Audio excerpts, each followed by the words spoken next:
Конструктивниот предлог и притисокот на Либерално-демократската партија вроди со плод. Гувернерот на Народната банка ја слушна и ја поддржа нашата иницијатива за намалување на банкарските провизии и донесе одлука за намалување на трошоците на банките кон Народната банка.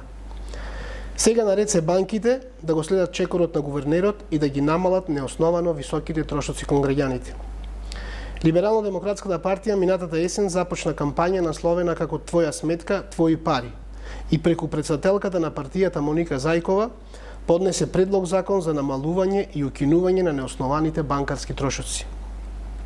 Побаравме намалување или целосно укинување на плаќањето на доместоци за затворање на сметка, укинување на трошоците за повлекување на пари од банкомати на друга банка, онлайн плаќања, проверка на сметки, намалување на трошоците за подигнување на кредити и други предлог мерки за заштита на граѓаните во процесите во банкарското работење. За нас е неприфатливо за подигање на 500 денари од друг банкомат да платите провизија од 250 денари. Во најголемиот дел од земите на Европската Унија, овие банкарски трошоци не постојат или се минимални. Кај нас се плаќаат огромни провизии. Тој предлог беше одбиен без аргументирана расправа.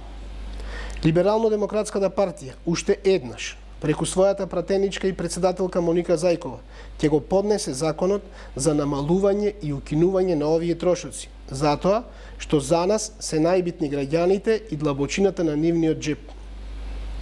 Не смееме да дозволиме апелот од Народната банка да остане само неуспешен обид за намалување на банкарските трошоци, само некој оддалеку слушнат глас. Овој позитивен сигнал мораме да го искористиме за да ги намалиме банкарските трошоци. Затоа ги повикуваме сите пратеници и сите одговорни институции заеднички да ја завршиме оваа иницијатива на Либерално-демократската партија, законот да биде едногласно поддржан и сите да го почувствуваме бенефитот од една ваква законска измена.